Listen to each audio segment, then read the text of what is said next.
By the age of 30, he had conquered the entire known world. His empire stretched from Greece to Egypt to the mountains of India. He never lost a single major battle in 11 years of campaigning. And then, at 32 years old, he collapsed and died.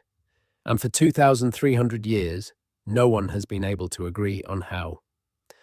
This is the story of Alexander the Great, the man who rewrote the map of the ancient world and then vanished like a comet. Alexander III was born in 356 BC in Pella, the capital of Macedonia. His father was King Philip II, a brutal military genius who turned Macedonia into a superpower. His mother was Olympias, a fierce woman who told young Alexander that his real father wasn't Philip at all, but Zeus himself. At 13, Alexander got the greatest tutor in history, Aristotle. The philosopher filled his head with science, medicine, and philosophy. But more than anything, Alexander became obsessed with one book, Homer's Iliad. He carried it with him on every campaign, sleeping with it under his pillow. At 16, he was left in charge of Macedonia while his father went to war.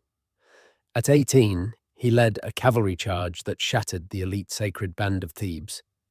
And at 20, his father was assassinated.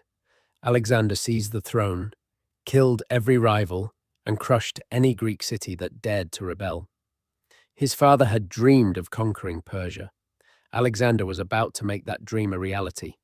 In 334 BC, Alexander crossed into Asia Minor with an army of roughly 32,000 infantry and 5,100 cavalry.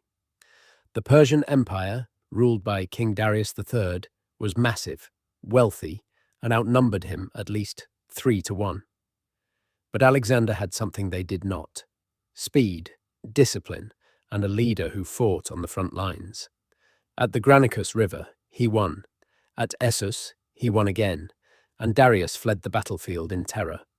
Alexander marched south, took Syria and Phoenicia, and then laid siege to the island city of Tyre. It took him 7 months. But he built a half-mile-long causeway across the sea and smashed their walls down. Egypt welcomed him as a liberator. He founded a city on the Nile and named it after himself, Alexandria. Then he marched 200 miles through the deadliest desert on earth just to visit the oracle of Amun.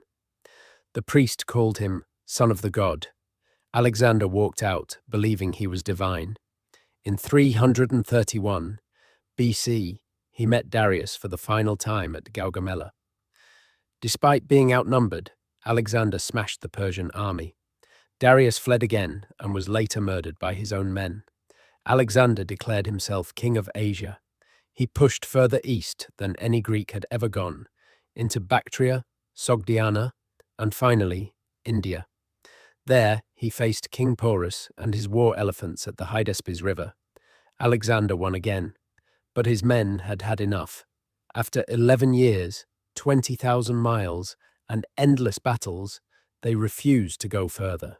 Alexander turned back. He reached Babylon in 323 BC and began planning his next conquest, Arabia. But then, after a massive 12-day drinking party, he fell ill. A fever took hold. He lost the ability to speak. And on June the 11th, 323 BC, the most powerful man on earth was dead. He was 32 years old. He had no obvious heir. And his body, according to legend, did not decompose for 6 days, a sign to his followers that he was truly divine. Within years, his empire shattered into warring kingdoms ruled by his own generals. But Alexander's legacy outlived them all. He spread Greek language, culture, and art across 3 continents. He inspired Caesar, Napoleon, and every great conqueror who came after. He conquered the known world. He never lost a battle. And he died before he turned 33. Alexander the Great, history's brightest flame and its shortest.